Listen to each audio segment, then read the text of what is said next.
If I told you that you do not need millions to live from dividends, would you believe me? This is not a sales pitch. This is simple math. I will show the numbers. No hype, no guessing, just clear math you can use today.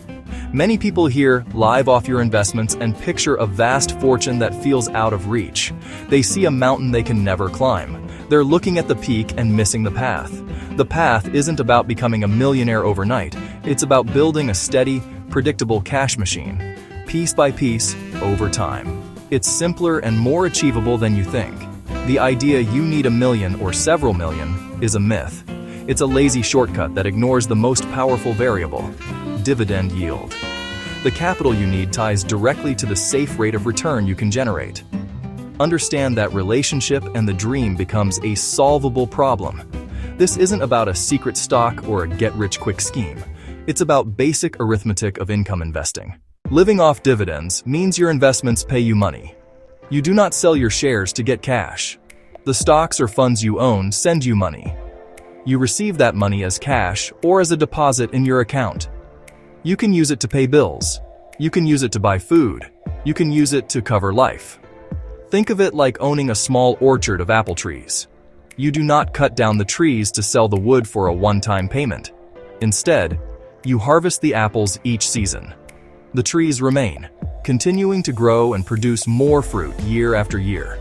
Your dividend-paying stocks are the trees. The dividends are the apples. This income is often called semi-passive. You must do the initial work of earning the money. You must do the work of saving it. You must do the work of choosing the right investments. That part is active and requires effort. But once your portfolio is built, the income arrives without you needing to clock in for an hourly job. The companies you own a piece of are out there doing business.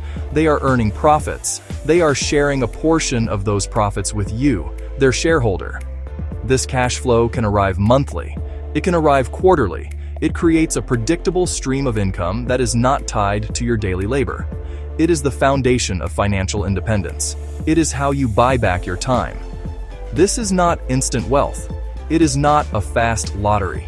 It is steady income from your investments. It can make your life easier. Let us start small and clear. Think about your real life. What do you need each month? Before you can figure out how much money you need to invest, you must first define your target. This is the most personal step in the process. Your number will not be the same as your neighbors, your friends, or some influencers on social media. It must be based on your actual expenses, your lifestyle, your definition of a good life. Forget about abstract wealth and focus on concrete cash flow. How much money do you need flowing into your bank account each month to cover your needs and wants? Here are 3 examples to make it simple. These are just starting points to help you visualize the process. You should create your own budget to find your specific number. But for our purposes, these examples provide a clear framework we can use for the rest of our calculations. They represent different levels of lifestyle, a more frugal existence, a more comfortable one. The key is to be honest with yourself about what you truly need. Underestimating will leave you short, and overestimating will make the goal seem unnecessarily intimidating and distant. $2,500 per month equals $30,000 per year. This amount could cover basic living expenses in a lower cost of living area. It might mean a paid-off mortgage, modest travel, careful budgeting. Now we must talk about yield. Yield is how much money your investment pays you each year, expressed as a percentage of its price. Think of it like the interest rate on a savings account. If you have $100 in a stock and it pays you $4 in dividends over a year, its dividend yield is 4%. This single number is incredibly important because it shows how hard your money is working. A higher yield means you get more cash for every dollar invested. Understanding this concept is the key that unlocks the math of dividend investing. To keep things straightforward, let's use 3 simple tiers. Each tier has a general profile of risk and reward. As you move up the tiers, income increases and so does risk. There's no single best tier. It depends on your personal risk tolerance. Now for the clear math. This is the part that changes how people think. This is where the intimidating goal of saving millions gets broken down into a solvable equation. The formula is simple. Your desired annual income divided by your portfolio's dividend yield equals the total capital you need. Let's take our 3 income goals and apply our 3 yield tiers to them.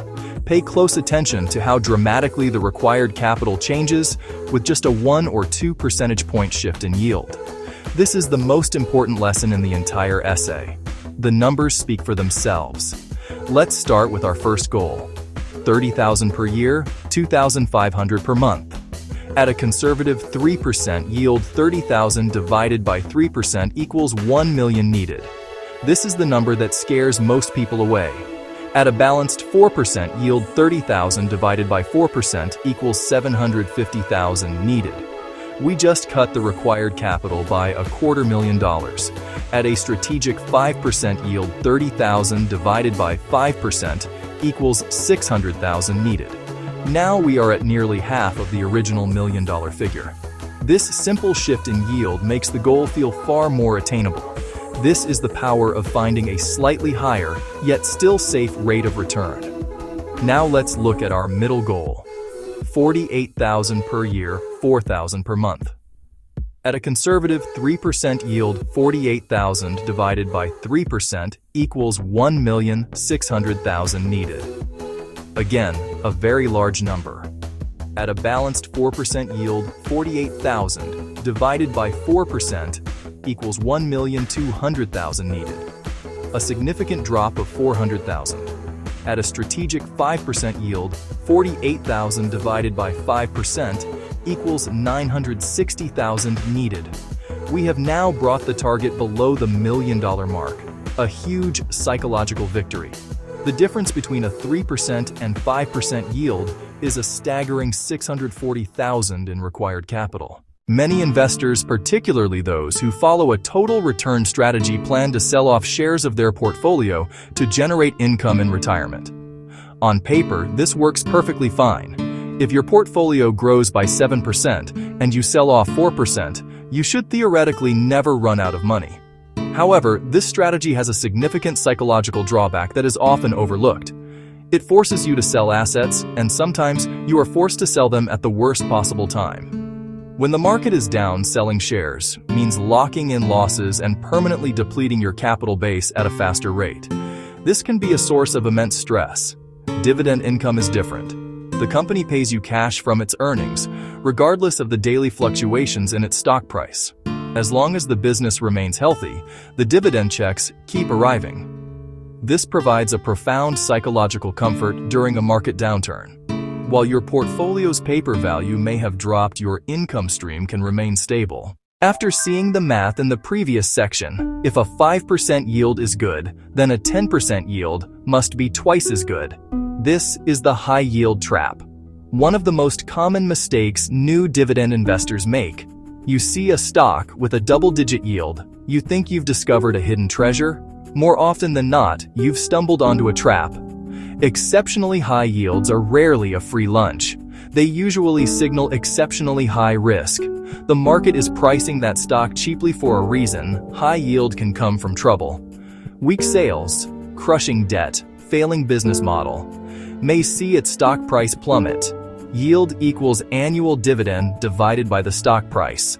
A falling price will cause the yield to spike. The dividend payment is based on the past. The stock price reflects the future. A very high yield often means the market doubts the company's ability to afford the dividend. Dividends are not magic. While they provide a wonderful stream of cash flow, two powerful forces threaten your real income: taxes, inflation. Ignoring them is a critical mistake. A successful dividend strategy must account for both. You don't keep every dollar your portfolio generates, and the dollars you do keep buy less over time. This is a sober reality check you must face head-on. First, taxes. Tax treatment depends on where you live and the type of account you hold investments in. Tax-advantaged retirement account. 401k, US RRSP, Canada. Dividends can grow tax-deferred or tax-free. That allows 100% of income to be reinvested. Supercharging compounding. In a regular taxable brokerage account, you likely pay taxes on dividends the year you receive them. Qualified dividends. You do not need a perfect plan. You need a clear plan and steady steps. Perfection is the enemy of progress. The goal is not to find the single best dividend stock in the world, but to build a diversified, resilient portfolio that can meet your goals over the long run. The process is straightforward and can be broken down into a series of logical actions. The hardest part is not understanding the steps. It is having the discipline to follow them, month after month, year after year, through market highs and market lows. This is your blueprint. First, pick your monthly income goal. Make it realistic. This is your foundation. As we did in Section 3, calculate the annual income you need. Do not guess. Look at your actual spending. This number is your North Star. Second, decide on a target yield range you are comfortable with. For most people, aiming for a blended portfolio yield of 3% to 5% is sensible. This range balances current income with safety and future growth. Third, calculate the total capital you need using the simple math we covered. Capital equals annual income divided by yield. This is your target number. Write it down. It may seem large, but now it is a concrete goal, not a vague dream. Fourth, start saving and investing every single month. Pay yourself first. Automate your contributions. Even small, consistent sums add up over time thanks to compounding. This is the engine of your wealth-building machine. Fifth, focus on quality. You do not need to have $1 million tomorrow. You need a plan. You need to save often. You need time. The journey to living off dividends is a marathon, not a sprint. It is built not on brilliant market timing or risky bets, but on simple, almost boring principles: consistency and patience. The math we have explored is not complex. Its implications are profound. Financial independence is not an exclusive club for the ultra-rich. It's a tangible goal for anyone with a clear plan and disciplined execution over time. That first dividend payment, real cash into your account, is a powerful motivator. It's proof the concept works. The first apple from your orchard. Your income will grow from a tiny trickle into a steady stream and then a river that can support your lifestyle. This process gives control and security. Build a financial fortress, brick by brick, that can withstand market storms. Choose steady yields from quality companies and your income can rise over time. Be careful about taxes and account for inflation, and dividend income can support a comfortable life. It is a tool. It is not a guarantee. It is a clear, measurable path. You don't need $1 million tomorrow. You need a plan, consistency, and time. If you want, I can show you how to build a dividend portfolio step by step. Just subscribe.